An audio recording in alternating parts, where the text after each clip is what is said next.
Hi, I'm Whitney and I'm from Cloverleaf High School. I'm Michael. I'm from the Medina High School. We're both seniors at the Medina County Career Center in the Precision Machining Technologies program. In this class, we learn how to operate both manual and CNC machines.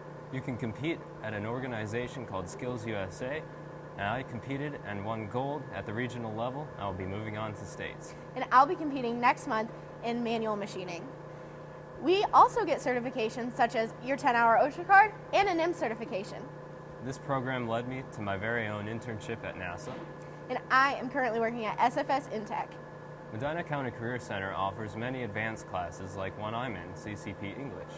And you can also still be involved with your home schools with things like pep rallies, sports, and dances.